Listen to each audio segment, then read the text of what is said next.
Hello students, मेरा नाम है श्लोक वत्सल। मैं इंडियन इंस्टीट्यूट ऑफ साइंस में बीएस का कोर्स कर रहा हूँ। आज हम लोग करने वाले हैं हाइड्रोकार्बन्स, उसके सॉल्यूशंस। चलिए शुरू करते हैं एक शॉर्ट इंट्रोडक्शन के साथ चैप्टर को। तो हाइड्रोकार्बन्स के बारे में आपने क्लास 10th में भी पढ़ा था।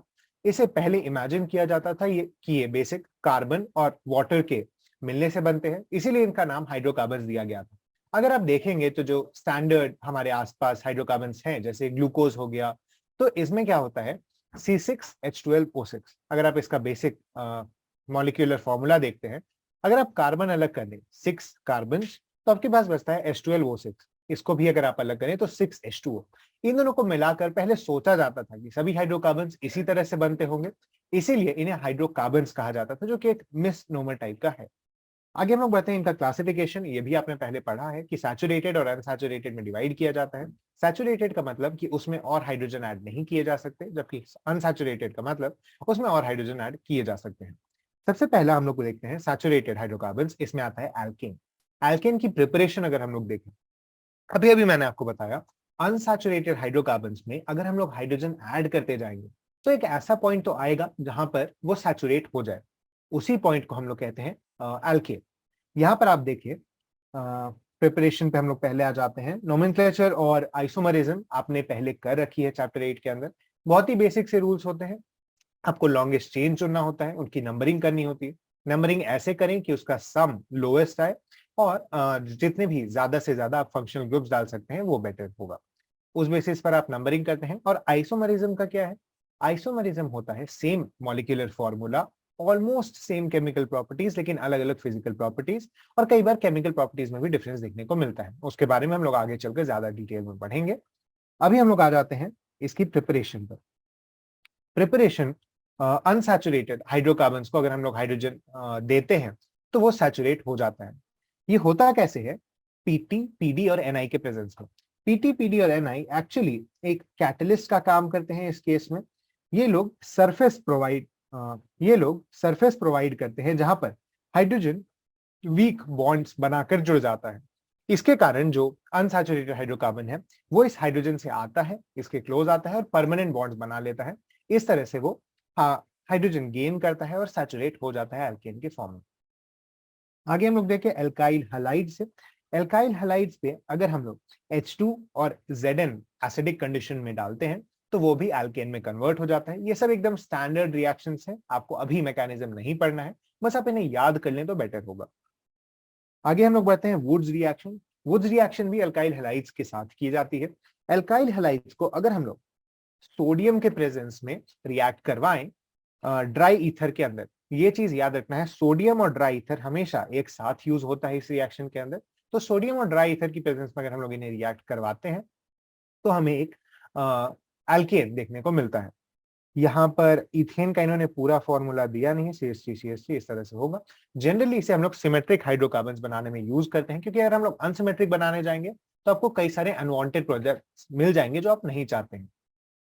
आगे हम लोग बढ़ते हैं कार्बोक्सिलिक एसिड से। तो कार्बोक्सिलिक एसिड जैसे सोडियम इथानोएट दिया हुआ है यहाँ पर, इसको आप CaO के प्रेजेंस में रिएक्ट अगर करवाएं तो NaCO3 अलग हो जाएगा, और ये जो CO2 प्रेजेंट था उस कार्बोक्सिलिक या फिर कार्बोक्सिलेट ग्रुप के फॉर्म में, वो निकल जाएगा, तो आपको आपका डिजायर्ड एल्केन मिल जाएगा। नेक्स्ट हम लोग बढ़े कोलबेज इलेक्ट्रोलिटिक मेथड। कोलबेज इलेक्ट्रोलिटिक मेथड भी कुछ नहीं है, आप एक कार्बोक्सिलेट लेते हैं और उसको इलेक्ट्रोलिसिस में डालते हैं। कई बार देखा क्या जाता है कि आप अगर डायरेक्ट कार्बोक्सिलिक एसिड को इलेक्ट्रोलाइज करेंगे तो आपको उतना डिजायर्ड प्रोडक्ट नहीं मिलता है, आपको रिएक्शन भी स्लो मिलती है। इसीलिए आप पहले इसको कार्बोक्सिलेट में ट्रांसफॉर्म करते हैं, जैसे यहाँ सोडियम एसिटेट है, और उसके बाद इलेक्ट्रोलिसिस करने पे CO2 बाहर निकल जाता है, H2 बाहर निकल जाता है, और आपके पास एंड प्रोडक्ट एल्केन बचता है। यहाँ पर आपको उसकी मैकेनिज्म दी गई है। जैसे ये आप इसको सोल्यूशन में डालेंगे जब एसिटेट को, तो इसका कटायन और अनायन अलग हो जाएगा। एनोड पे क्या होगा? इसका जो अनायन है वो एसिटेट फ्री रेडिकल बना देगा, और इससे फिर CO2 निकल जाएगा, तो आपको मिथाइल फ्री रेडिकल मिलेगा। ये दोनों मिथाइल फ्री रेडिकल्स मिलकर एक एल्केन बना लेंगे, और ये चीज आप यहाँ पर देख सकते हैं। नेक्स्ट है फिजिकल प्रॉपर्टीज क्या है। तो वीक वैंडरवाल्स फोर्सेस होती हैं और पहले 4 मेंबर्स गैसेस हैं, उसके बाद लिक्विड्स होते हैं 17 तक और उसके आगे सॉलिड्स के रूप में हम लोग देखते हैं हाइड्रोकार्बन्स को। पेट्रोल और तो एल्केन्स बेसिकली आप काफी इंपॉर्टेंट प्रोडक्ट्स होते हैं, आप इसे समझ सकते हैं। पेट्रोलियम के जितने भी आपके प्रोडक्ट्स होते हैं वो मोस्टली एल्केन्स ही होते हैं, अलग अलग लेवल के। आपने फ्रैक्शनल डिस्टिलेशन अगर पढ़ा होगा जूनियर क्लासेस में तो वहां पर भी आप देखते हैं इस चीज को। बॉइलिंग पॉइंट टेबल में दिया गया है। एक यहाँ पर इंटरेस्टिंग चीज क्या है, देखो अब जितनी ज्यादा ब्रांचिंग होगी हाइड्रोकार्बन के अंदर, बॉइलिंग पॉइंट उतना कम होते जाएगा। ये चीज आपको याद रखना है। होता क्या है, देखो अगर हमारे पास एक इस तरह का 1 2 3 4 5 6 7, अगर हमारे पास इस तरह का एक हेप्टेन है और अगर इसके बदले हम लोग एक ऐसा कंपाउंड बनाए जिसमें हम लोग एक ब्रांचिंग डाल रहे हैं, ये देखो ये लीनियर है, ज्यादा सरफेस एरिया कवर कर रहा है, जबकि ये सर्कुलर टाइप का बन गया है जिसके कारण ये कम सरफेस एरिया ऑक्यूपाई कर रहा है। वैंडरवाल फोर्सेस इस पर डिपेंड करते हैं कि कितने ज्यादा इंटरेक्शन हो रही है दो कंपाउंड्स के बीच में या फिर दो मॉलिक्यूल्स एक कंपाउंड के उन दोनों के बीच में। इसीलिए अगर ये सर्कुलर हो जाएगा तो इसकी सरफेस एरिया कम हो जाएगी, इसका इंटरेक्शन कम हो जाएगा और इसका बॉइलिंग पॉइंट कम हो जाएगा। ये चीज आपको ध्यान में रखनी है। नेक्स्ट इसकी प्रॉपर्टीज क्या क्या होती हैं, तो सबसे पहला सब्स्टिट्यूशन रिएक्शन। सब्स्टिट्यूशन रिएक्शन काफी इंपॉर्टेंट प्रॉपर्टी है। अगर आपको इस चैप्टर में एक रिएक्शन याद रखनी है एल्केन्स के लिए तो वो यही है, हैलोजनेशन। हैलोजनेशन में क्या होता है, इसकी मैकेनिज्म पे मैं सीधे आता हूं। हैलोजनेशन में इनिशिएट होता है एक फ्री रेडिकल बनने से, क्योंकि आप यहां पर रेडिएशन डाल रहे हैं इसके ऊपर, तो इसमें एक फ्री रेडिकल बनेगा। ये फ्री रेडिकल प्रोपगेट करेगा आगे चलकर बाकी मॉलिक्यूल्स के साथ रिएक्ट करके और भी फ्री रेडिकल्स बनाएगा और ये सारे मिलकर रिएक्शन को आगे बढ़ाएंगे। ये रिएक्शन रुकती कैसे है, तो अगर दो फ्री रेडिकल्स एक दूसरे से रिएक्ट कर ले, देखो प्रोपगेट कब होगा, जब एक इंडिपेंडेंट मॉलिक्यूल है उस पर एक फ्री रेडिकल आया, ये एक कंपाउंड बना लिया और एक फ्री रेडिकल निकल गया। टर्मिनेशन जब होगा कि दो फ्री रेडिकल्स हैं, ये दोनों एक दूसरे से रिएक्ट करते हैं और फिर और इससे टर्मिनेशन हो जाता है क्योंकि प्रोपगेट नहीं कर पा रहा है आगे। एक फ्री रेडिकल अगर एक कंपाउंड से दूसरा फ्री रेडिकल निकाल सकता है तो ये आप समझ सकते हैं चेन रिएक्शन की तरह आगे बढ़ते जाएगा। लेकिन अगर दो फ्री रेडिकल्स एक दूसरे से रिएक्ट कर जाएंगे तो ये रिएक्शन नहीं हो पाएगा और ये चीज आगे चलकर खत्म हो जाएगी। नेक्स्ट हम लोग देखते हैं कंबशन। कंबशन बहुत ही अच्छे से स्टडीड है आपका हाइड्रोकार्बन्स का। मुझे लगता है आपको तो ये वाला फॉर्मूला भी याद होगा, एक्स और वाई के टर्म में कैसे कितना H2 और कितना CO2 बन रहा है उसके बेसिस पर नंबर ऑफ ऑक्सीजन कैसे निकालते हैं। यहाँ पे याद रखना है इनकम्प्लीट कंबशन भी हो सकता है, जैसे यहाँ पर इनकम्प्लीट कंबशन हो रहा है तो यहाँ कार्बन बच जा रहा है। आपने देखा होगा लैंप सब में या फिर दिया वगैरह में सूट बच जाता है काफी सारा, वो इसीलिए क्योंकि वहां इनकम्प्लीट कंबशन होता है, ऑक्सीजन सप्लाई नहीं होती है, तो वहां पर ये रिएक्शन होता है। कार्बन ब्लैक जो हम लोग को मिलता है वो इस तरह का सॉलिड कार्बन होता है। नेक्स्ट हम लोग देखें कंट्रोल्ड ऑक्सीडेशन, काफी इंपॉर्टेंट रिएक्शन, जेई में इससे काफी क्वेश्चंस आते हैं, आपके बोर्ड्स में भी डायरेक्ट क्वेश्चंस आ सकते हैं। आपको यहाँ पे बस रिएजेंट और उसके कंडीशंस याद रखने हैं। जैसे जैसे हम लोग रिएजेंट बदलते हैं आप देख सकते हैं यहाँ पे प्रोडक्ट बदलते जा रहा है सेम रिएक्टेंट्स के लिए। आगे हम लोग बढ़े तो KMnO4 और KMnO4 के प्रेजेंस में जो ऑक्सीडेशन होती है वो कुछ इस तरह की होती है। ये आपको याद रखना है कि जनरली अगर हम लोग एल्केन्स को रिएक्ट करवाते हैं KMnO4 से तो वो रिएक्ट नहीं करती है, लेकिन अगर हमारे पास ऐसा टर्शरी कार्बन मिल जाए जिसपे 3 कार्बन ग्रुप्स जुड़े हुए हैं और तब हम लोग ये इसको रिएक्ट करवाते हैं तो यहाँ में एक OH देखने को मिलता है। इसके साथ हम लोग आगे बढ़ते हैं आइसोमराइजेशन। कुछ नहीं, बहुत डायरेक्ट रिएक्शन है, बस आपको रिएजेंट याद रखना है एनहाइड्रस AlCl3 और HCl। यहाँ पर भी सिमिलर टाइप की मैकेनिज्म होती है जैसा हमने ऊपर देखा है और उसके कारण यहाँ पर भी काफी सारे आइसोमर्स जितने पॉसिबल होते हैं वो सारे बन जाते हैं। नेक्स्ट है एरोमेटाइजेशन। एरोमेटाइजेशन का भी रिएक्शन फिर से आसान है लेकिन याद रखने वाली है। ये तीनों आप देखेंगे तो ऑक्सीडाइजिंग एजेंट्स हैं काफी ज्यादा। तो उसके कारण क्या होता है, ये लोग यहाँ से हाइड्रोजन निकाल लेते हैं तो पहले एक साइक्लोहेक्सेन बनता है, फिर ये लोग यहाँ यहाँ और यहाँ से हाइड्रोजन निकाल लेते हैं जिसके कारण बेंजीन रिंग हमें देखने को मिलती है। बेंजीन रिंग एरोमेटिक होती है इसीलिए इस रिएक्शन को एरोमेटाइजेशन कहते हैं। नेक्स्ट हम लोग बढ़े रिडक्शन विद स्टीम। अगर हम लोग स्टीम और NI के प्रेजेंस में इसे रिएक्ट करवाते हैं तो हमें कार्बन मोनोऑक्साइड मिलता है। पायरोलिसिस, पायरोलिसिस कुछ नहीं है, बड़े हाइड्रोकार्बन चेन्स छोटे हाइड्रोकार्बन चेन्स में टूट जाते हैं, इसे पायरोलिसिस कहते हैं। इसे क्रैकिंग भी कहा जाता है। आपको पता होगा पेट्रोल में लेड डाला जाता है इसी पायरोलिसिस को रोकने के लिए, लेकिन आजकल हम लोग अनलेडेड पेट्रोल भी देखने को मिलता है। आगे हम लोग बढ़ते हैं डोडेकेन हेप्टेन और पेंटेन में ऐसे ऐसे टूट रहा है। Next conformation. कॉन्फॉर्मेशन क्या होता है? ये भी एक टाइप ऑफ आइसोमरिज्म ही है, कई लोग इसे आइसोमरिज्म से सेपरेट भी रखते हैं। इसमें होता क्या है, रोटामर्स बनते हैं। देखो, अगर दो कार्बन के बीच एक सिंगल बॉन्ड है तो वहां पर रोटेशन पॉसिबल है, क्योंकि रोटेशन होने के बाद भी इलेक्ट्रॉन का कोई, आपने बॉन्डिंग में पढ़ा है ना, इस तरह के ओवरलैप होते हैं इलेक्ट्रॉन्स के। अगर हम लोग रोटेट भी कर देंगे तो ओवरलैप को कोई डिफरेंस नहीं होगा, इसीलिए ये ओवरलैप्स पॉसिबल होते हैं। अब डिफरेंस आता कहां पे है? तो ये जो ग्रुप्स हैं पीछे, इनके बीच में कितना रिपल्शन है उसके बेसिस पर हम लोग डिसाइड करते हैं। रोटामर्स को रिप्रेजेंट करने के लिए हम लोग दो बहुत ही बेसिक प्रोजेक्शंस लेते हैं। इनमें से पहला है 100 हॉर्स प्रोजेक्शन। आपने देखा होगा लकड़ी की काठी टाइप का, एक हॉर्स बनाना है बेसिकली आपको। अब जैसे मैंने शुरू में बनाया भी था, यहाँ पर होता क्या है, देखो इस तरह से अगर हम रिप्रेजेंट कर रहे हैं कार्बन के 4 बॉन्ड्स को, एक लंबा स्ट्रेट लाइन जो दो कार्बन को कनेक्ट कर रहा है, और उसके आसपास उसके जो बाकी ग्रुप्स हैं, इसके बेसिस पे हम लोग एक 100 हॉर्स प्रोजेक्शन बना सकते हैं। अगर हम लोग को रिपल्शन देखना है तो इसके पीछे कौन सा ग्रुप है, इसके आगे कौन सा ग्रुप है। ये प्रोजेक्शन लेकिन थोड़ा क्लमजी हो जाता है अगर आपको लंबा चौड़ा कुछ बनाना है तो, इसीलिए हम लोग एक नया टाइप का प्रोजेक्शन बनाते हैं, न्यूमैन प्रोजेक्शन। ये आपको थोड़ा इमेजिन करना होता है। अब देखो, अगर आपके पास एक 100 हॉर्स प्रोजेक्शन है, इसको आप ऐसे देख रहे हो यहां से सीधे, आपको क्या दिखेगा? एक कार्बन एटम सामने में और एक कार्बन एटम पीछे में। सामने वाले कार्बन एटम से 3 जुड़े हुए और पीछे वाले कार्बन एटम से 3 जुड़े हुए। इसको ही हम लोग न्यूमैन प्रोजेक्शन कहते हैं। इसीलिए न्यूमैन प्रोजेक्शन में आप इस तरह के स्ट्रक्चर्स देखते हैं। यहाँ पर कुछ स्पेशल फॉर्म्स हैं, जैसे एक्लिप्स। एक्लिप्स में क्या है, ये दोनों एक दूसरे को हाइड कर लेते हैं। जैसे सोलर एक्लिप्स में आपको पता है कि मून सन के सामने आ जाता है, सन को हाइड कर देता है, सेम तरह का ये एक्लिप्स है। स्टैगर्ड में क्या है, लोग वो दोनों जितने दूर हो सकते हैं एक दूसरे से उतने दूर होते हैं, और इसके बीच में भी कुछ और डिफरेंट रोटामर्स आते हैं। वो चीज आपको उतना ज्यादा डिटेल में नहीं पढ़ना है। यहाँ पर हम लोग डाइहेड्रल एंगल या टॉर्शनल एंगल की बात करते हैं, तो देख सकते हैं आप लोग, अगर ये दोनों सेम लाइन में है तो इनके बीच में एंगल क्या होगा, 0 डिग्री। जबकि अगर इस टाइप के अरेंजमेंट में है तो इनका एंगल क्या होगा, 60 डिग्री। इसे ही हम लोग टॉर्शनल एंगल कहते हैं बेसिकली। टॉर्शनल एंगल जितना कम होगा उनके बीच में टॉर्शन या फिर रिपल्शन उतना कम होगा। नेक्स्ट हम लोग बढ़ते हैं एल्कीन्स की तरफ। स्ट्रक्चर ऑफ डबल बॉन्ड, यहाँ पर आप देख सकते हैं, आपने ये चीज बॉन्डिंग में भी पढ़ी है किस तरह से ओवरलैप होता है पाई बॉन्ड बनाने के लिए, तो ये चीज हम लोग स्किप करते हैं। नॉमेनक्लेचर बहुत ही बेसिक है, जहां पर भी डबल बॉन्ड आ रहा है उसकी नंबरिंग डाल के उसको इन डाल दीजिए। डबल बॉन्ड सारे फंक्शनल ग्रुप्स के ठीक नीचे आता है, डबल बॉन्ड और ट्रिपल बॉन्ड, तो ये चीज याद रखिएगा जब आपको नंबरिंग में प्रेफरेंस ऑर्डर निकालना होगा तो। इसमें आइसोमरिज्म स्ट्रक्चरल और स्ट्रक्चरल ज्योमेट्रिक दोनों तरह की आती है। स्ट्रक्चर आइसोमरिज्म में क्या है, डबल बॉन्ड की लोकेशन अलग अलग हो जाएगी, इसे चेन आइसोमरिज्म और पोजिशन आइसोमरिज्म कहते हैं।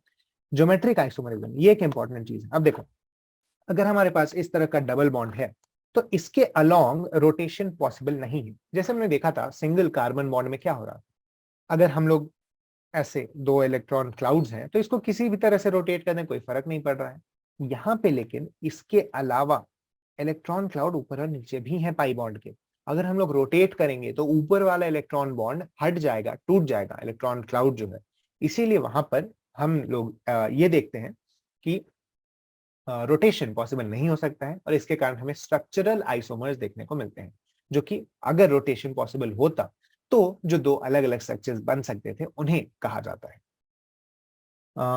सिस अगर दोनों सेम साइड पे हैं, ट्रांस अगर दोनों ऑपोजिट साइड पे हैं। नेक्स्ट है प्रिपरेशन। अगेन जैसा मैंने बताया था, अनसैचुरेटेड में हाइड्रोजन ऐड करोगे सैचुरेट हो जाएगा। सबसे अनसैचुरेटेड कौन सा है, अल्काइन, जिसमें ट्रिपल बॉन्ड है, सबसे कम हाइड्रोजन। उसमें अगर हम लोग एक हाइड्रोजन ऐड करेंगे तो डबल बॉन्ड बनेगा, वही चीज यहाँ पे दी गई।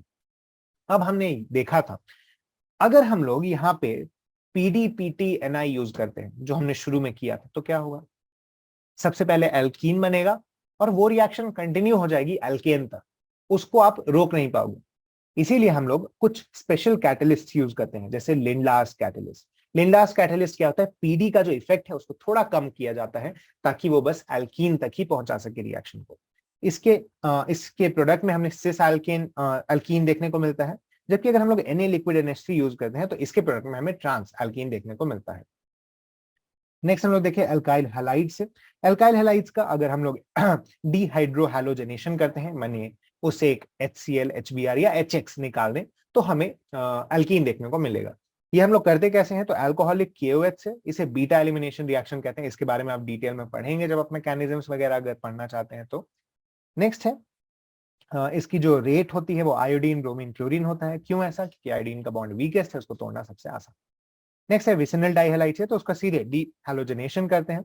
इसके लिए हम लोग यूज करते हैं जिंक, जो कि ZnH2 के फॉर्म में निकल जाता है। नेक्स्ट है अल्कोहल्स बाय एसिडिक डिहाइड्रेशन।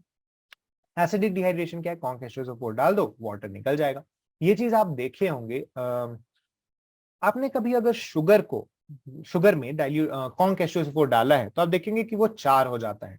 ऐसा क्यों होता है, मैंने आपको बताया था, CH2ON होता है ना उसमें, C6H2O6। अगर हम लोग इस तरह से देखें, उसका सारा H2SO4 निकाल देता है और बचता है C, जो कि चार्ड कार्बन के रूप में आपको दिखता है।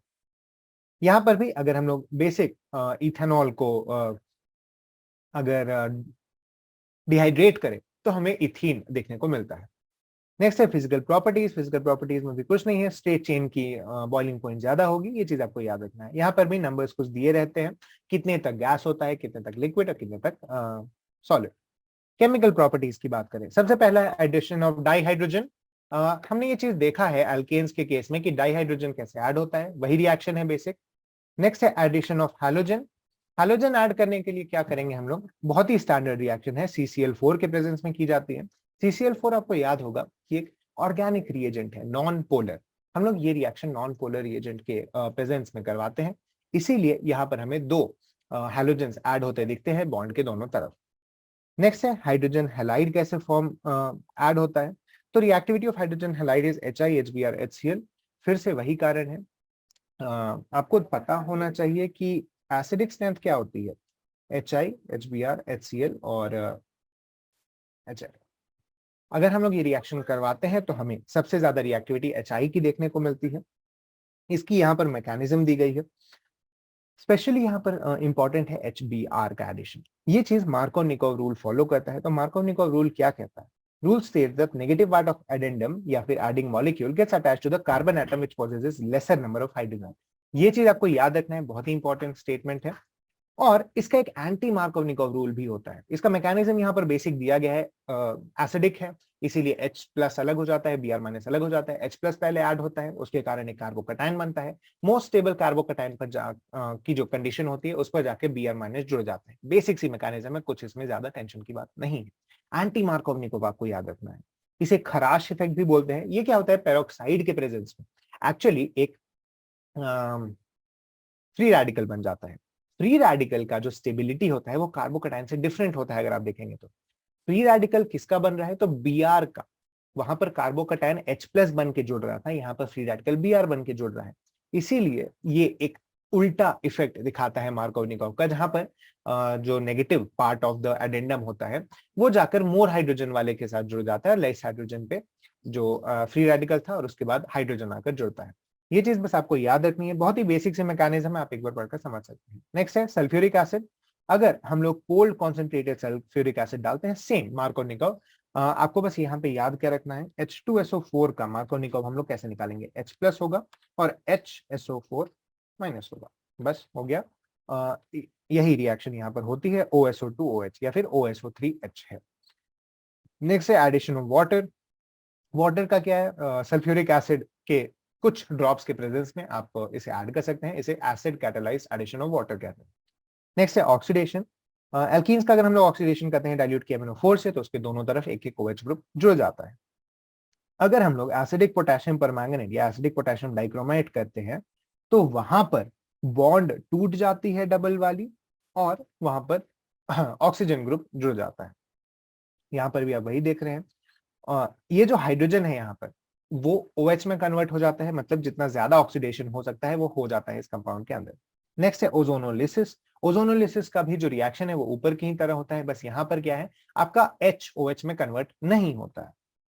यहाँ पर वही चीज आप देख सकते हैं, OO जुड़ गया है, HCHO बनकर रह गया है। नेक्स्ट है पॉलीमराइजेशन। पॉलीमराइजेशन के बारे में आप थोड़ा और डिटेल में पढ़ोगे। यहाँ पर बस आपको याद रखना है, देखो इथीन है, उसको अगर हम लोग पॉलीमराइज करेंगे तो पॉली इथीन बन जाएगा, बस इतनी सी बात है। वही अगर प्रोपीन है तो पॉलीप्रोपीन बन जाएगा। आगे हम लोग बढ़ते हैं एल्काइंस की तरफ। एल्काइंस का जनरल फॉर्मूला CnH2n-2 होता है। सेम वही नॉमेनक्लेचर, कुछ नहीं है, जहां पर भी अल्काइन की बॉन्ड है वहां पर आप नंबर डाल के उसको रिप्रेजेंट कर दीजिए। सिमिलर, बहुत ही सिंपल है, फंक्शनल ग्रुप्स के बाद आता है इसका ऑर्डर में, तो वहां पर आप इसे डिनोट करके रख सकते हैं। नेक्स्ट क्या है, structure of triple bond. Structure of triple bond में भी कुछ नहीं है, इस तरह का ओवरलैप आपको देखने को मिलता है दो पाइज का। नेक्स्ट है प्रिपरेशन फ्रॉम कैल्शियम कार्बाइड। यहाँ पर इंपॉर्टेंट है, जैसा हम देख रहे थे कि ऊपर अनसैचुरेशन में हाइड्रोजन ऐड करके हम लोग सैचुरेटेड कर दे रहे थे और उससे एक हमें प्रिपरेशन मेथड मिल जा रहा था, लेकिन एल्काइंस के केस में ऐसा नहीं है, क्योंकि एल्काइंस में मैक्सिमम अनसैचुरेशन शो होती है। यहाँ पे हम लोग देखते हैं CaCO3 को हीट करने पे COO और O2 बनता है, और इस COO को अगर हम लोग कार्बन से रिएक्ट कराते हैं तो CaC2 बनता है। फिर इस CaC2 को हाइड्रोजन H2O से रिएक्ट करके हम लोग CaOH होल ट्वाइस बनाते हैं और C2H2 बनाते हैं। ये C2H2 हमारा एल्काइन है। इसे कार्बाइड कहते हैं। कार्बाइड एक बहुत इंपॉर्टेंट क्लास ऑफ कंपाउंड्स है। आपको ये चीज याद रखना है कि जब भी आपको कोई कार्बाइड दिया जाएगा तो उससे एक एल्काइन बन जाएगा। नेक्स्ट है विसिनल डाइहैलाइड्स, हमने पहले भी पढ़ा था। विसिनल डाइहैलाइड्स में पिछली बार हम लोग क्या कर रहे थे, KOH और अल्कोहल डाल रहे थे, जिससे हमें एक इथीन मिल जा रहा था, लेकिन एल्कीन मिल जा रहा। लेकिन अगर इसको एक बार और रिएक्ट करवाना है तो हमें बहुत ही स्ट्रॉन्ग बेस चाहिए, जो कि है NH2-, इसीलिए हम लोग NaNH2 यूज करते हैं, जो कि एक बार और एलिमिनेशन कराता है और हमें एक अल्काइन देता है। नेक्स्ट है प्रॉपर्टीज। फिजिकल प्रॉपर्टीज में कुछ नहीं है, यहाँ भी पहले 3 मेंबर्स गैसेस हैं, नेक्स्ट लिक्विड है और उसके बाद सॉलिड है। बहुत ही सिंपल टाइप का है, melting point, boiling point, naturally increase with increase in their molar masses. Next chemical properties. Acidic character, जैसा मैंने आपको बताया, अगर हम लोग देखो हो क्या रहा है यहाँ पे, अगर हमारे पास इस तरह का एक एल्काइन है, इसका जो हाइब्रिडाइजेशन है वो है sp, बस sp। आपने बॉन्डिंग में पढ़ा था या शायद नहीं भी पढ़ा होगा, sp जब भी होता है वो काफी एसिडिक होता है। sp कार्बन, sp कार्बन की एसिडिक कैरेक्टर कई बार बहुत सारे इलेक्ट्रोनेगेटिव कंपाउंड से, इलेक्ट्रोनेगेटिव एटम से भी कंपेरेबल होती है। ये चीज आपको याद रखना है। यहाँ पर हम लोग देखते हैं अगर सोडियम के साथ रिएक्ट करवाना चाहें तो एक एसिड की तरह रिएक्ट करता है, यानी इस तरह का हाइड्रोजन गैस रिलीज करता है। आपको पता है हाइड्रोजन गैस रिलीज होता है जब एक एसिड रिएक्ट करता है मेटल के साथ, तो वही चीज हम लोग यहाँ पर देख रहे हैं। डाइसोडियम इथेनाइड, सोडियम प्रोपाइनाइड, इस तरह की रिएक्शन जो काफी सिमिलर है एसिड से, वह हम लोग देखने को मिलता है। नेक्स्ट है addition reaction. Addition of hydrogen हमने पढ़ लिया है पहले ही। इथीन अगर हमें बनाना है तो हम कुछ स्पेशल कैटलिस्ट यूज करते हैं, लिंडा कैटलिस्ट हो गया या फिर NaNH3 यूज करते हैं। लेकिन अगर हम लोग को एंड तक इथेन बनाना है तो वहां पर हम लोग PDPTNI यूज कर रहे हैं। नेक्स्ट है एडिशन ऑफ हैलोजेंस। हैलोजेंस की एडिशन में भी कोई प्रॉब्लम नहीं है। पहला एडिशन सिन टाइप का होता है, सॉरी ट्रांस टाइप का होता है, जबकि दूसरे एडिशन में तो कोई फर्क ही नहीं पड़ रहा है, क्योंकि काफी सारे हैलोजेंस वहां पर ऐड हो चुके हैं। नेक्स्ट है addition of hydrogen halides. Halogen halides का भी कोई नहीं, वही सेम टाइप का एडिशन होता है जैसा हमने पहले पढ़ा था। एडिशन ऑफ वाटर, यहाँ पर बस आपको देखना है, जहां पर हम पहले सिर्फ एसिड यूज कर रहे थे इथेन में, अगर हम लोग को वाटर ऐड करना था, इथाइन में अगर हम लोग को वाटर ऐड करना है तो हमें एक एक्स्ट्रा मर्क्यूरी का कटायन चाहिए होता है। ये चीज हमें हेल्प करता है वाटर ऐड करने में। नेक्स्ट है पॉलीमराइजेशन, लीनियर पॉलीमराइजेशन, कुछ नहीं, साइक्लिक पॉलीमर। साइक्लिक पॉलीमराइजेशन एक इंपॉर्टेंट रिएक्शन है। रेड हॉट आयरन ट्यूब में 873 केल्विन पे डालने पे हमें बेंजीन मिलता है। इस तरह से ये बॉन्ड्स टूट के नए बॉन्ड्स बना लेते हैं यहाँ पर और यहाँ पर। आगे हम लोग बढ़ते हैं एरोमेटिक हाइड्रोकार्बन्स। एरोमेटिक हाइड्रोकार्बन्स कुछ नहीं, बेंजीन, टोलुइन, एथिलीन टाइप के, जहां पर भी आपको इस तरह के कार्बन चेन्स देखने को मिलते हैं। एरोमेटिक का कंडीशन मैं आपको बता देता हूँ, एक साइक्लिक चेन होना चाहिए, 4n+2 इलेक्ट्रॉन्स होने चाहिए और सब एक ही हाइब्रिडाइज, एक ही कॉन्जुगेशन में होने चाहिए। बेसिक सा फॉर्मूला है। एक और चीज यहाँ पे ध्यान रखने की ये है, एंटी एरोमेटिक क्या होता है। एंटी एरोमेटिक वो कंपाउंड्स हैं जो बाकी के दो कंडीशंस तो सेटिस्फाई कर रहे हैं, लेकिन उनमें नंबर ऑफ इलेक्ट्रॉन्स 4n होते हैं। ये चीज आप ध्यान में रखते हुए आगे बढ़ सकते हैं। यहाँ पर कुछ नहीं, नॉमेनक्लेचर वही मेटा। हाँ, ये चीज याद रखना है, बेंजीन के अंदर 3 पोजीशंस होती हैं। हम लोग एक पोजीशन को फिक्स करते हैं और इसके रेस्पेक्ट में बाकी को डालते हैं। इसे हम लोग कहते हैं ऑर्थो, इसे कहते हैं मेटा और इसे कहते हैं पैरा। ऑर्थो उसके ठीक बगल में, पैरा उसके ऑपोजिट और उन दोनों के बीच में मेटा। आगे हम लोग बढ़ते हैं। स्ट्रक्चर ऑफ बेंजीन तो बहुत ही इसकी इंटरेस्टिंग स्टोरी है, आप एक बार पढ़ सकते हैं कि केकुले को कैसे सपना आया था इस चीज में। और बेंजीन के अंदर हम लोग को रेजोनेंस देखने को मिलता है, इसी कारण से काफी ज्यादा स्टेबल होता है। इलेक्ट्रॉन क्लाउड होता है इसके ऊपर एरोमेटिसिटी, एरोमेटिसिटी का जैसे मैंने आपको बताया 4n+2 होना चाहिए, प्लेनर होना चाहिए और कंप्लीट डीलोकलाइजेशन होना चाहिए पाई इलेक्ट्रॉन्स का। नेक्स्ट है प्रिपरेशन ऑफ बेंजीन, तो साइक्लिक पॉलीमराइजेशन ऑफ इथाइन, जैसा आपने देखा लास्ट रिएक्शन पिछले का, डीकार्बोक्सिलेशन फिर से NaOH+CO डालने से। नेक्स्ट रिडक्शन ऑफ फिनॉल, उसके ये रिएक्शन भी सिमिलर है जैसा हमने ऊपर देखा था, अल्कोहल्स में जिंक प्लस हीट डालने से आपको फिनॉल बन जाते हैं benzene. Physical properties, chemical properties, आप एक बार फिनॉल को मैं कहूंगा स्मेल करके देखिए, काफी स्ट्रॉन्ग पंजेंट स्मेल होती है, आप अगर लैब में ये रिएक्शन करते हैं तो आपको देखने को मिलता है। नेक्स्ट इसके important reactions, electrophilic substitution reactions, इसमें आते हैं नाइट्रेशन, कॉन्क-HNO3, कॉन्क-H2SO4। कुछ नहीं, आपको सिंपली रिएजेंट याद करना है, reagent of product, reagent of product, same mechanism पे सब आ रहा है जिसमें हम लोग आते हैं कुछ देर में। नेक्स्ट है सल्फो हैलोजनेशन, अनहाइड्रस AlCl3 के साथ Cl2 डालने से आपको क्लोरोबेंजीन मिलता है। सल्फोनेशन, फिर से फ्यूमिंग सल्फ्यूरिक एसिड, ये रिएक्शन आप नाइट्रेशन से कनेक्ट कर सकते हैं। नाइट्रेशन में क्या था, HNO3 प्लस H2SO4, यहाँ पे क्या है SO3 प्लस H2SO4, वहां पे NO2 ऐड हो जाता था, यहाँ पे SO3H ऐड हो जाता है।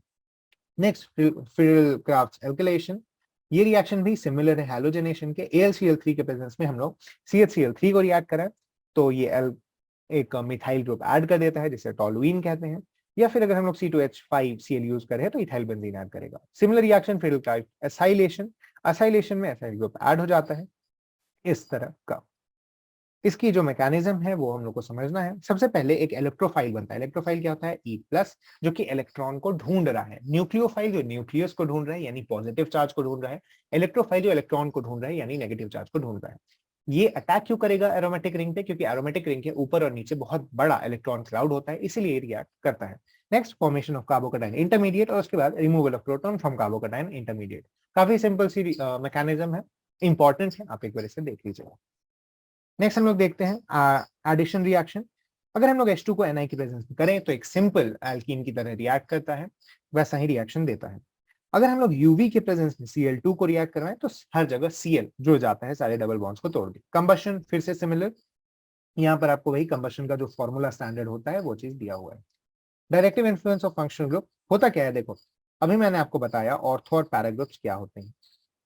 अगर हम लोग को यहाँ पर कुछ ऐड करना है और यहां से इलेक्ट्रॉन आ रहा है, अभी मैंने आपको बताया इलेक्ट्रोफाइल ऐड होता है क्योंकि इसकी इलेक्ट्रॉन क्लाउड बड़ी है। अगर यहां से कोई ज्यादा इलेक्ट्रॉन्स देगा तो इलेक्ट्रॉन क्लाउड और बड़ी हो जाएगी, और ये जो इलेक्ट्रोफाइल यहाँ आना चाहता है वो ज्यादा अच्छे से आएगा रिएक्ट करने। यही चीज हमें देखने को मिलता है ये जहां पे दिया हुआ है एडिटिव का क्या असर पड़ता है। जो भी ग्रुप्स इलेक्ट्रॉन डेंसिटी बढ़ाएंगे वो रिएक्टिविटी बढ़ाएंगे, जो भी ग्रुप्स इलेक्ट्रॉन डेंसिटी घटाएंगे वो रिएक्टिविटी घटाएंगे। आगे हम लोग बढ़ते हैं, ortho and para directing groups वही चीज है, जो ग्रुप्स इलेक्ट्रॉन डेंसिटी बढ़ा रहे हैं वो जनरली रेजोनेंस के अगर थ्रू बढ़ाते हैं तो वो ऑर्थो और पैरा पर डायरेक्ट करना चाहते हैं अपने ग्रुप्स को। यहाँ पर आपको बहुत डिटेल में नहीं दिया गया है। मेटा डायरेक्टिंग ग्रुप्स क्या होते हैं, जो इलेक्ट्रॉन विड्रॉ कर रहे हैं तो उनके मेटा पे जाना चाहता होगा। यहाँ पर आपको बहुत डिटेल में नहीं दिया गया है, लेकिन मैं बता देता हूँ, 3 इफेक्ट्स होते हैं, +I +H +M, और इसके उल्टे -I -H -M। इसके बारे में आप पढ़ेंगे आराम से। यहाँ पर जो आपको एग्जाम्पल दिए गए हैं वो +M और -M के दिए गए हैं, जो कि रेजोनेंस के साथ इलेक्ट्रॉन डेंसिटी बढ़ाते हैं। इसी के साथ ये चैप्टर खत्म हुआ। हम लोग एक्सरसाइज पे आते हैं। मैंने एक अलग जगह फोल्डर बनाया है एक्सरसाइजेस के लिए, मैं एक मिनट खोल लेता हूँ। नेक्स्ट हम लोग बढ़ते हैं एक्सरसाइजेस की तरफ। मैंने यहाँ पर स्पेस दिया हुआ है एनसीईआरटी के क्वेश्चंस के बेसिस पर। चलिए शुरू करते हैं। How do you account for formation of ethane during chlorination of methane. देखो मीथेन क्या है, CH4। इसको जब हम लोग क्लोरीनेट करना चाहते हैं होता क्या है, CH3 का एक ये बनेगा। अगर ये एक और CH3 से रिएक्ट करे जो हमने टर्मिनेशन में पढ़ा था तो हमें इथेन मिल जाएगा, इसीलिए इथेन बनता है क्लोरीनेशन ऑफ मीथेन के दौरान। IUPAC नेम रखना है, बहुत ही सिंपल है। देखो ये क्या है, carbon carbon double bond carbon एक और एक, लॉन्गेस्ट चेन 1 2 3 4 होगा क्या 3 मिथाइल ब्यूट 2 इन, ये हो गया। बी में क्या दिया हुआ है, देखो ये एक लीनियर है तो यहाँ पे हमें चेन का कोई चॉइस नहीं है, 1 2 3 4 5। देखो इसके अलावा हम लोग क्या कर सकते थे, 1 2 3 4 5, यहाँ पे सम क्या आता है 2 + 4 यानी 6, और यहाँ पे सम क्या आ रहा है 1 + 3 यानी 4, इसीलिए हम लोग ये वाला नोमेनक्लेचर चुनेंगे। ये क्या होगा, देखो 1 2 3 4 5, तो पेंट 1 इन 3 आइन। इस तरह से आप इसे कर सकते हैं। आपने ये चीज पहले भी पढ़ी है, तो मैं सारे का नहीं बता रहा हूं एक एक करके। ये आप बेसिकली अगर देख लेंगे तो बहुत ही अच्छा होगा। यहाँ पर देखो एक स्पेशल मैं बता देता हूँ एंड में। यहाँ पे देखो क्या हो रहा है, 1 2 3 जी बता रहा हूं मैं, 5 6 7 8 9 10, और 1 2 3 4 5 6 7 8 9 10। यहाँ पे एक और चीज हो सकता था, हम लोग 7 के बाद 8 इसको ले रहे हैं और 9 10 हम लोग यहाँ से लेते हैं, लेकिन मैंने आपको बताया था आपको कोशिश करना है मैक्सिमम फंक्शनल ग्रुप्स को इंक्लूड करने का अपने मेन चेन के अंदर, तो इसीलिए आप इस ऊपर वाली चेन को लेंगे, ना कि नीचे वाली। Next, which of the following compounds, like structural compounds, and for the following, like the structural formula and IUPAC name for all the possible isomers. One double bond. अब देखो आइसोमर्स आपको बैठाना है, तो एक यहां पर हो सकता है, स्ट्रक्चरल आइसोमर्स की हम लोग बात कर रहे हैं। एक यहां पर हो सकता है, इसके अंदर दो हो सकते हैं, एक सिस और एक ट्रांस। इसको क्या नाम देंगे हम लोग, ब्यूट 1 इन।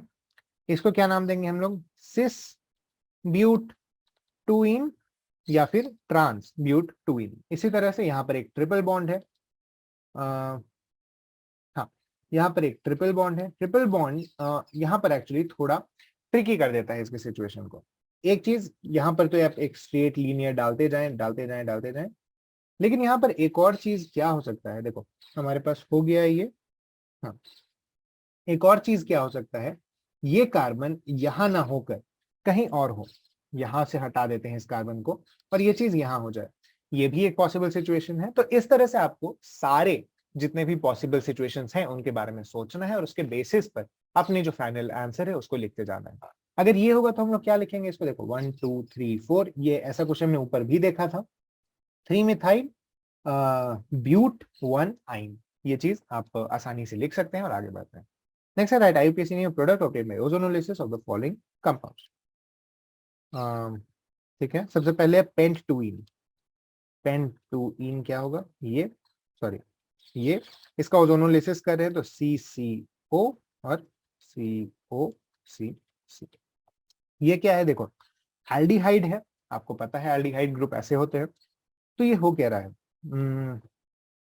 इथेनल 1 2, या फिर इथेन 1 अल अगर आपको लिखना है तो इस तरह से आप लिख सकते हैं। ये भी एक एल्डिहाइड है, प्रोपेनल।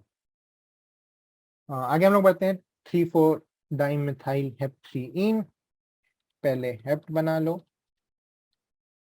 सॉरी 1 2 3 4 5 6, 3 पे एक डबल बॉन्ड डालो, 3 पे और 4 पे एक एक, सॉरी 3 4 डाइमिथाइल, हाँ एक एक मिथाइल ग्रुप डालो।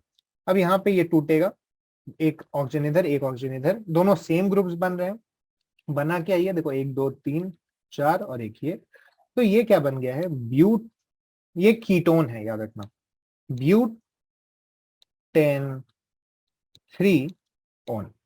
जैसे हम लोग ऊपर एल्डिहाइड के लिए अल लिख रहे थे, वैसे ही यहाँ पर कीटोन के लिए ओन लिखेंगे और आगे बढ़ेंगे।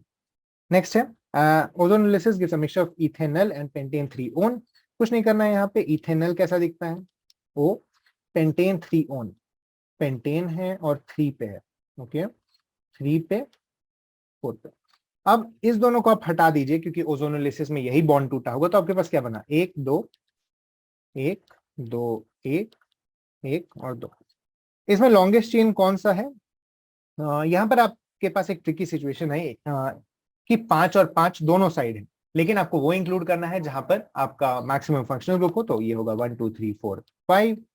3 पे इथाइल है, ये एक पेन 2 इन है। ये चीज करके आप आगे बढ़ सकते हैं।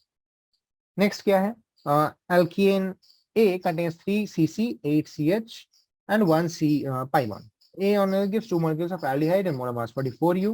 Write IUPAC name of A. Alkene A contains 3 carbon 8 carbon hydrogen। देखो 3 carbon 8 carbon hydrogen and 1, ठीक है। तो देखो बेसिकली इसमें क्या होगा, 2 moles of an aldehyde of molar mass इतना। इसको अगर हम लोग करने जाएंगे तो देखो क्या आएगा, मैं आपको बता दे रहा हूं कि ये कंपाउंड है, कैसे आया है इसमें। आपको दिया गया है 2 moles of N aldehyde of molar mass 44। अब अगर ये बॉन्ड बीच में ना होने के बदले यहां होती तो आपको 2 अलग अलग एल्डिहाइड मिलता, और बीच में है इसीलिए आपको 2 सेम एल्डिहाइड्स मिलेंगे, इसीलिए आपको क्या मिलेगा यहाँ पे सी सी सी। आईयूपीएसी नेम इसका क्या होगा, ब्यूटेन, ब्यूटीन, जिसमें इन सेकेंड पोजिशन पे है तो ब्यूट 2 इन। नेक्स्ट हम लोग आगे बढ़ते हैं, propanal pentan three one are also products of an alkene, what are the structure formula of this alkene. Simple सा चीज है, प्रोपेनल दिया हुआ है ना, तो प्रोपेनल ऐसे लिखो, पेंटेन थ्रीओन, ओ, इस ओ को हटा दो तो आपको एक इथीन का बॉन्ड मिल जाएगा, ये आपका स्ट्रक्चर फॉर्मूला है। Right, chemical equation for combustion reaction the following, बहुत ही सिंपल है, ब्यूटेन है या हेक्साइन है, तो इसमें ब्यूटेन का आप बस कार्बन का नंबर लिख लीजिए, ब्यूटेन में क्या होता है C4H10, और इसके बाद तो आपको पता है ऑक्सीजन X + Y/4 O2 के साथ रिएक्ट करके आपको CO2 और H2O मिल जाता है, ये चीज आप लिख लीजिएगा, यहाँ पर CX है और HY। नेक्स्ट हम लोग बताएं ड्रॉ द, सॉरी यहाँ Y/2 है ना, हाँ Y/2। नेक्स्ट है draw the cis and trans structure of hex two ene which isomer have higher boiling point. Hex two ene का यहाँ पर मैंने बनाया हुआ है स्ट्रक्चर पहले से। अब देखो, बॉइलिंग पॉइंट डिपेंड करता है डाइपोल मोमेंट पे, जितना डाइपोल मोमेंट ज्यादा है उतना इंटरैक्शन ज्यादा होगा और उतना बॉइलिंग पॉइंट ज्यादा होगा। इसीलिए यहाँ पर हम लोग क्या देखने को मिलता है, सिस में जहां पर डाइपोल मोमेंट ज्यादा है वहां पर बॉइलिंग पॉइंट ज्यादा आ रहा है, जबकि ट्रांस में जहां पर डाइपोल मोमेंट नलीफाई हो जाता है वहां पर बॉइलिंग पॉइंट कम है। आगे हम लोग बढ़ते हैं, why is benzene extraordinary stable, वही चीज जैसा मैंने बताया था, रेजोनेंस कंजुगेशन उसी के कारण। नेक्स्ट है necessary condition for aromatic 4n+2, cyclic होना चाहिए, एक प्लेन में होना चाहिए और कॉन्जुगेशन में होना चाहिए, वही चीज यहाँ पे हमने लिखा है। Next, explain why the following system are not aromatic, बहुत ही सिंपल सा चीज है, देखो सबसे पहले तो इस पे आते हैं, ये 4n+2 को सेटिस्फाई नहीं कर रहा है यहाँ पर, क्योंकि 2 2 4 2 6 2 8 है, ये 4n को कर रहा है, लेकिन यहाँ एंटी एरोमेटिक नहीं होगा, ये एक स्पेशल एक्सेप्शन है जिसके बारे में हम लोग अभी बाद में बात करेंगे। यहाँ पर कॉन्जुगेशन नहीं हो रहा है, और मतलब ये जो 2 पाई बॉन्ड्स हैं ये इस तरफ से कॉन्जुगेटेड नहीं है, वो बस इस तरफ से कॉन्जुगेटेड है, और यहाँ पे इलेक्ट्रॉन का नंबर भी 4 है। यहाँ पे अगर हम लोग मान भी ले तो यहाँ पर कॉन्जुगेशन कंप्लीट नहीं हो पा रहा है, क्योंकि यहाँ पर एक स्पेस छूट जा रहा है। नेक्स्ट है how will you convert benzene into p nitrobenzene, p nitrotoluene, m nitrochlorobenzene, acetophenol. इन सभी के रिएक्शंस मैंने यहाँ पर दिए हुए हैं।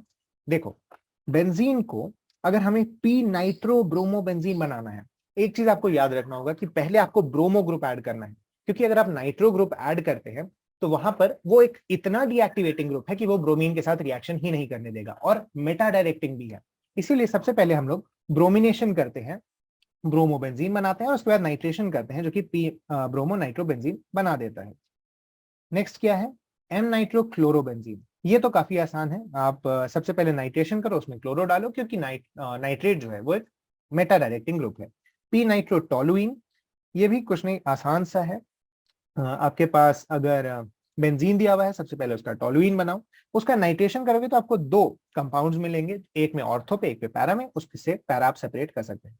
एसिटोफिनोन, एसिटोफिनोन में भी कोई बहुत डिफिकल्ट चीज नहीं है, देखो सॉरी, एसिटोफिनोन भी मैं आपको यहाँ पर बनाकर दिखा देता हूँ। बेंजीन है हमारे पास, यहाँ पे कार्बन कुछ नहीं है, आपको पता है फ्रीडल का असाइलेशन जो होता है वो इसी रिएक्शन के लिए होता है, जहां पर आपको कीटोन ग्रुप साथ में बन जाता है, तो फ्रीडल क्राफ्ट असाइलेशन कराने से हमें ये चीज मिल जाएगा। नेक्स्ट है एल्कीन, आइडेंटिफाई 1 2 3 कार्बन। देखो ये 1 डिग्री है क्योंकि ये बस एक कार्बन से जुड़ा है, ये 2 डिग्री है क्योंकि ये 2 से जुड़ा है, ये क्या है 1 2 3 4, ये 4 डिग्री है, ये भी 2 डिग्री है, ये भी 1 डिग्री है। Give the number of H atoms bonded to each one of this. यहाँ पे क्या है, 3 है, 2 है, 0 है, 2 है, और सॉरी ये 2 डिग्री है और ये 1, ये दोनों 1 डिग्री है। यहाँ पर 1 हाइड्रोजन है और यहाँ पर 3 हाइड्रोजन है।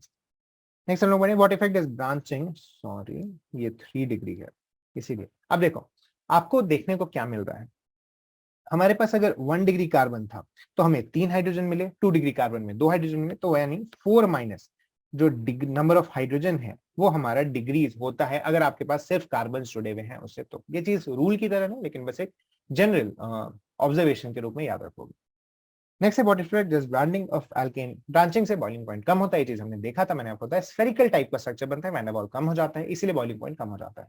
Next, addition of HBr to propene yields two bromopropane, bromo give mechanism, anti Markovnikov rule, जैसा मैंने बताया था, वहां पर आपके पास एक फ्री रेडिकल बन रहा है, फ्री रेडिकल ब्रोमीन का बन रहा है, ये ब्रोमीन जाकर जुड़ता है, free radical most stable position पर आता है अपने, उसी कारण हमें खराश इफेक्ट या एंटी मार्कोव रूल देखने को मिलता है। एनसीईआरटी में बहुत अच्छे से इसकी मैकेनिज्म दी गई है, ऊपर हमने देखा भी था।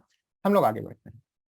नेक्स्ट है write down the products of ozonolysis of 1,2-dimethyl benzene, how does the result support Kekule structure. देखो हमें प्रोडक्ट्स पहले पता है। देखो अगर हमारे पास इस तरह का होगा स्ट्रक्चर तो यहाँ पे क्या होगा, ये टूटा, ये टूटा और ये टूटा, इसके कारण हमें ये ग्लाइऑक्सल देखने को मिलेगा यहाँ पर, जबकि इधर हमें मिथाइल ग्लाइऑक्सल देखने को मिल सकता है।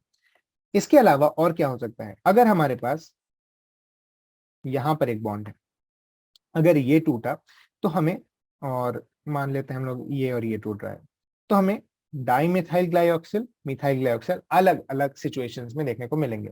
इस केस में हमारे पास सिर्फ एक मिथाइल बचेगा यहाँ पर, ये मिथाइल हम लोग यहाँ पर देख रहे हैं, जबकि इस केस में हमारे पास दो मिथाइल बचेंगे जो कि हम लोग इस तरफ देख रहे हैं। इसीलिए केकुले को स्ट्रक्चर को प्रूव करता है या फिर सपोर्ट करता है। आगे हम लोग बढ़ते हैं। Arrange benzene and hexane ethyne decrease of acidic behaviour.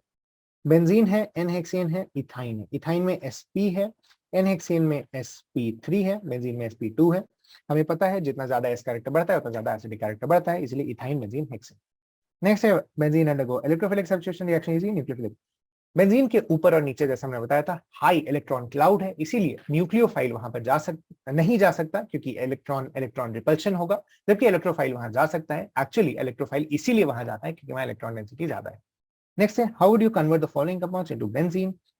Ethyne का बहुत ही standard reaction red hot F E tube में, इथीन को पहले इथाइन में कन्वर्ट कर दो, फिर सेम रिएक्शन करवा दो। हेक्सेन को जैसा मैंने बताया था आप ऑक्सीडाइजिंग एजेंट्स के साथ रिएक्ट करवा सकते हैं, जिसके कारण उसका एच हट जाता है फिर 3 बार, और वहां पर बेंजीन देखने को मिलता है। नेक्स्ट हम लोग करते हैं right structure of alkenes which on hydrogenation give 2-methyl butane। 2-methyl butane ये कुछ नहीं आपसे बेसिकली पूछ रहा है, ये उल्टा है। आपसे जनरली पूछा जाता है कि आप एक 2-methyl butane को हैलोजन दोगे तो वो कहाँ जाके जुड़ेगा, कितने सारे जुड़ेगा। यहाँ पर आपको पूछा जा रहा है एल्कीन जिसको हाइड्रोजनाइज कर रहे हैं, तो ये इस कंपाउंड को बना रहा है। एल्कीन कहाँ कहाँ हो सकता है, देखो एक यहाँ हो सकता है, एक ये दोनों सेम है। देखो रियलाइज करो कि ये दोनों सेम है क्योंकि इस कार्बन से ही जुड़ा हुआ है, और एक हमारे पास हो सकता है ये यहाँ पे जुड़ा हुआ डबल बॉन्ड, एक हमारे पास हो सकता है यहाँ पे जुड़ा हुआ डबल बॉन्ड। तो ये हमारे पास 3 स्ट्रक्चर्स हैं, याद रख सकते हैं। नेक्स्ट है arrange the following set of compounds in order decreasing relative reactivity with electrophile. मैंने आपको बताया था जो भी इलेक्ट्रॉन डेंसिटी बढ़ाएगा उसकी रिएक्टिविटी ज्यादा होगी। क्लोरोबेंजीन में क्लोरीन खींचता है, 2,4-9 नाइट्रोक्लोरोबेंजीन नाइट्रो ग्रुप बहुत ज्यादा खींचता है, पी नाइट्रोक्लोरोबेंजीन। तो इसमें सबसे पहला होगा रिएक्टिविटी इसका, फिर इसका, फिर इसका, क्योंकि नाइट्रो ग्रुप इलेक्ट्रॉन विड्रॉ कर रहा है तो वो रिएक्टिविटी घटा रहा है, जितने ज्यादा नाइट्रो ग्रुप उतनी कम रिएक्टिविटी। नेक्स्ट है टोलुइन पी ये, और पैरा N2O2। यहाँ पर भी वही, यहाँ पर एक N2 है, यहाँ पे 2 N2 है, तो सबसे पहला टोलुइन, फिर ये एक वाला और फिर ये 3 वाला।